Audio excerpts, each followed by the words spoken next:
So moving on to the next part of our today's uh,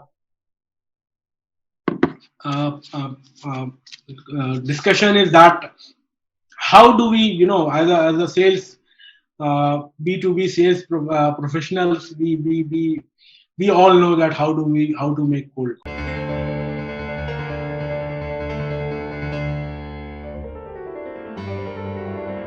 You have been doing it.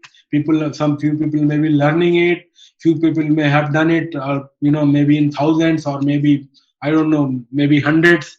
But still, I thought that I would like to share my perspective out of my experience. That okay, there are a few quick tips maybe I am going to share with you, because there are two reasons. One is that in the current scenario of COVID, this becomes the cold calling, uh, uh, acumen or the skill is in demand too much, because everybody is locked in the homes. Even the salespeople are not able to go out and generate prospect. Or so cold call means it can be cold emails, it can be cold phone calls, it can be some text messaging. So it's a combination, it can be various methods. But the idea is that okay, how do you start interacting with a prospect? Okay, so that's the whole idea of cold calls. So normally, but in this digital world, because the focus has been on to inbound model more and more, so people say that cold calling is dead. But just to correct your perspective a little bit, that you have to understand that all, even the Fortune 500 companies, or the even the startups which are into high growth mode, which are tripling their revenues every year, those are also following this cold calling method. So this is not dead. So please don't think that cold calling methodology or the this skill set of B2B sales process is dead. No, it is not, and it is more relevant. If you see in 2020 and 2020 and 2021, the global crisis in terms of COVID. So most of the people are working from home, and the sales team, have to work from home, which is very very unlikely a sales team. So they were able to adapt and very very successfully turn this challenge into opportunities, and generate a huge prospect base and a sales pipeline using the cold calling tricks and techniques.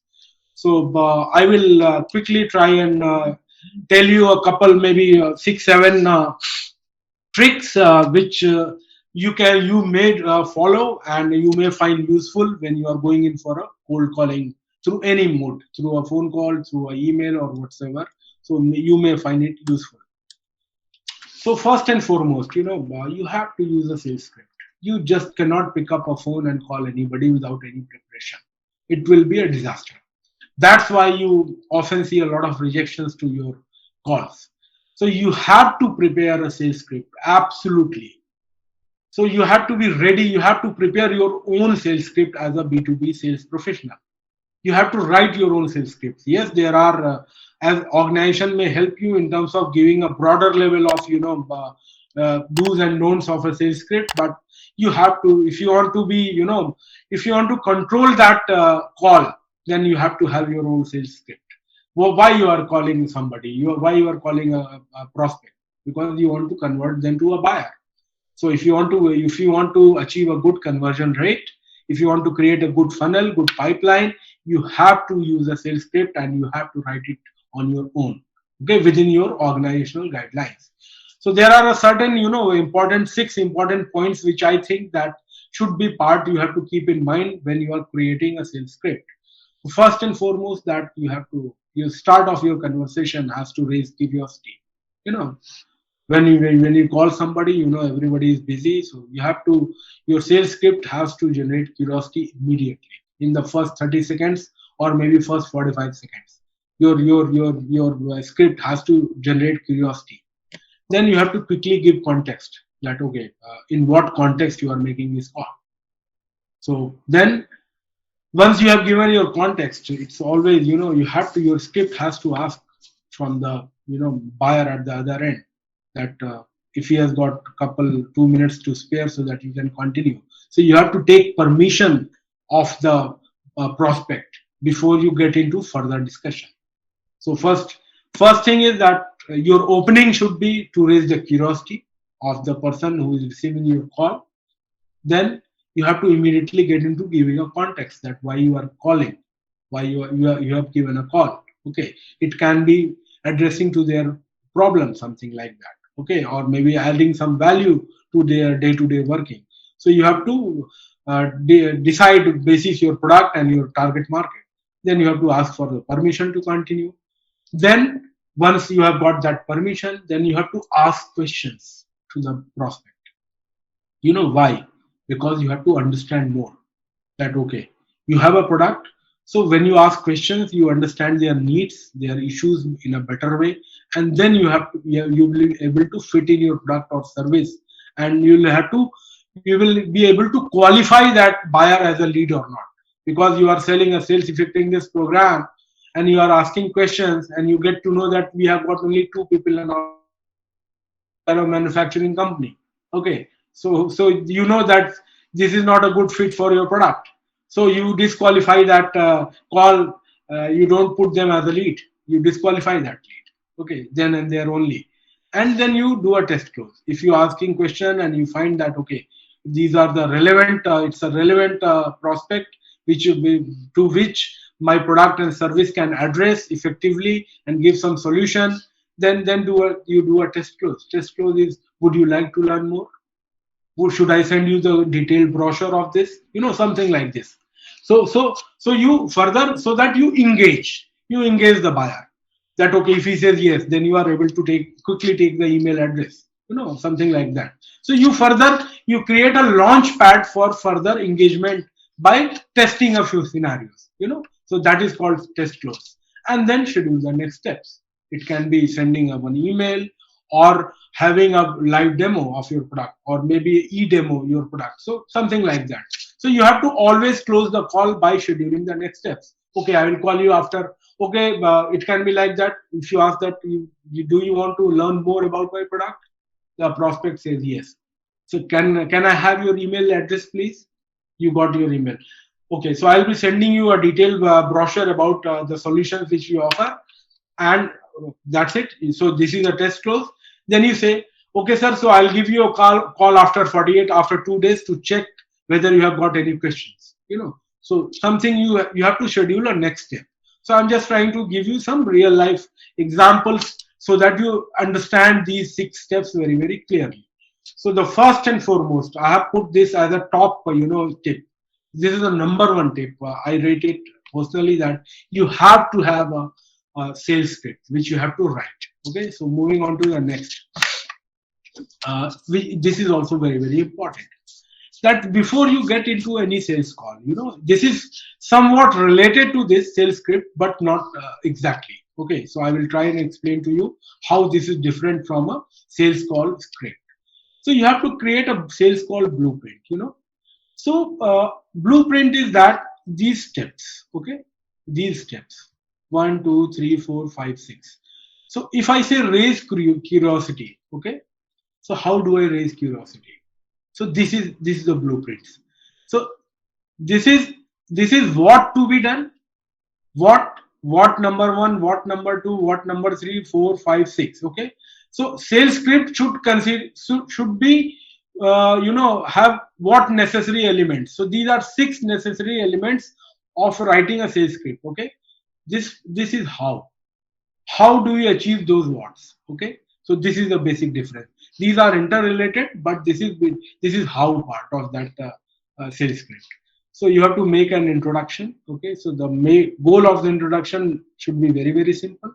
Okay, and you have to talk and make them into a right frame of mind. So asking a simple question: sir, is it a right time to talk to you for 2 minutes? You start, hello, I am Rajnish, I am calling from XYZ, and can I take 2 minutes of your time? Is it the right time to talk to you? Something like this. So you get the buy-in, and you put the buyer or the receiver of your call into a right frame of mind. That's so that he is prepared for next 3 minutes, or maybe next 5 minutes, to pay attention to you. So that's and then you start creating context that, and you build a very very quick repo with that person. Okay, so you have to create a complete blueprint that, okay, these 5 sentences I am going to say in my introduction, so that I get the attention of the prospect. I create a proper context, that's why I am calling. I seek their permission also, that okay, but can I take you 2 minutes, 3 minutes, 5 minutes of your time, and how do I keep them engaged? Okay, so that they are engaged right from the very very beginning. Then once you have created a blueprint of how to make an introduction, maybe starting 4, 5, 6 sentences, then which questions to ask? Okay, so you cannot be asking general questions. You cannot write 5 questions which you are going to ask to every organization you are calling. No, you will fail. You have to tailor make you have to customize these questions to that particular account. So that's why you have to prepare a blueprint. Suppose you are going to call something for example tiki.com, okay, for selling a sales effectiveness tool, for example. So you have to read about tiki, okay, about their process. You have to understand about that organization, that okay, what all things are there, and then you have to ask pertinent questions. You have to ask relevant questions. Okay, and then when you ask the questions can be made around your product also. Okay, if it is your first call, for example, so you are selling a sales effectiveness tool. So your questions will be around size of the sales team. Okay, where they are located, field team, or it's a in-house team, outbound, inbound kind of a model. So you ask questions related to your product to qualify or disqualify as a lead. Okay, if it is a second call or a third call, then you ask questions which is, you try to understand more about that organization, more about the needs of that organization, and then so that you can match your product and service to the needs of that organization. So you have to make a question set also before making a call, that what is the kind of questions I'm going to ask on this call. Okay, it can be 2 questions, 3 questions, 5 questions, depending on what stage of calling you are. If it's a pure cold call, then your questions will be centered around qualifying it as a lead or not. Okay, so you will ask 1 or 2 questions just to assess that it is a genuine lead to pursue, or I need to drop it here after this call. So that's, then after you have been successful into introduction and asking questions, and you have developed some kind of understanding of the needs or the solutions they are looking for, then you have to offer your pitch. Means you have to position your product or service, that how you can address their needs, fulfill their needs, address their issues, and can provide some solution to their issues. So you have to deliver the pitch. At first, you have to make introduction. You have to ask questions to understand. After you have understood everything, then you have to make a pitch of your product or a service. Then once you are pitching, okay, then that means pitching means you are trying to explain your product or your service to the prospect. So once you are done with explaining, then there will be objections. Objections means there will be questions from the buyer. That okay, what happens? No, this module will not fit my team because you are focusing more on this, but I am needing this skill set more in your training. These kind of things. So you have to be learn to manage objections. So you have to uh, prepare first that okay, if I am calling this tiki.com company and I am pitching my this product, so what kind of objections they are going to raise. So you create a certain questions, certain objection handling scenarios, that okay, if they will say this, I will try and say this to counter that objection, or to just to satisfy that objection, I need to pitch in this way. So you have to create a complete blueprint, and then when you are finishing, then you have to end with a call to action, which I explained. So you have to prepare that also, that okay, whether you will send a follow-up email or you will call them, depending on that, you'll send you a brochure and expect the user, the buyer, to revert back to you on an email, or you are going to call them, or you are going to make a physical visit. So you have to end with the call with the action, but you have to plan that beforehand, so that you are not caught off guard completely. So that's why you need to create a sales call blueprint. Once you have this ready, then you can beautifully create a sales script for your pitch. And when you are calling somebody, especially in case of telephone calls, which you people may be doing a lot, or maybe, so this is only applicable to uh, uh, uh, telephone call or face to face meeting even also. Okay, so you have to make sure that when you are sitting face to face, your body language also plays a lot of role in terms of how you communicate. But on a phone call, there is no body language in play. The receiver of your call is not seeing you. Okay, so whatever image or perception he or she is going to make is basis your voice. So you have to be very, very, careful in terms of when you are making a phone call, that you have to use the right volume level. You cannot be talking very slow. You cannot be talking very loud, because the person might feel offended, that he might feel, he or she might feel that you are simply shouting, or you are sounding, very, very harsh, that kind of. So it has to be a very, very right volume level, so that you sound very, very confident and very, very clear. So whatever you are trying to say should be very much audible to the receiver, and very, very, so, and you should be sounding very confident. So this is the first and foremost thing, a trick in terms of your voice techniques.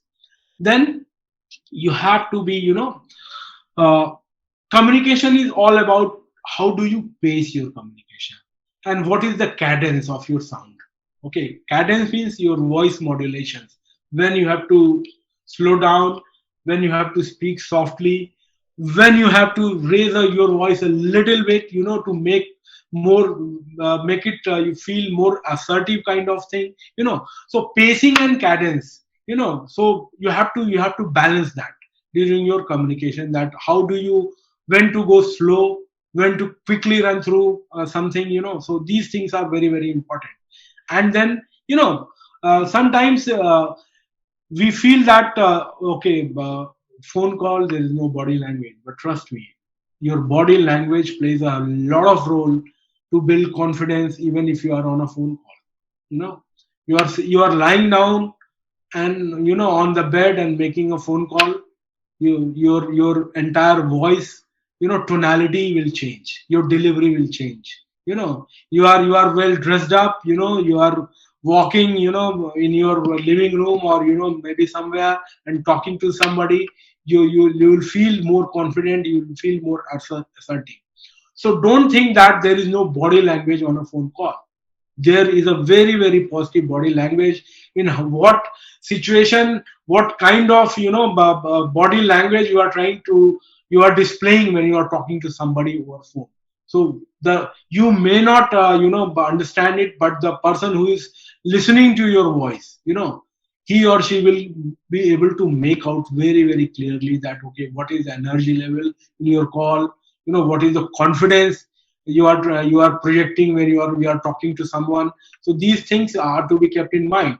So making a phone call lying on the bed to a prospect is not a good idea, because your voice, will not be showing confidence level, and you may sound lazy, sometimes. So you have to be very, very clear that, okay, if you are making a professional call, sales call, then you have to be very, very alert, very, very sitting up tight, and your mind has to be very, very alert. You are not distracted, there is no TV playing in front of you, and with a mute, and you are just looking at the video and making a phone call.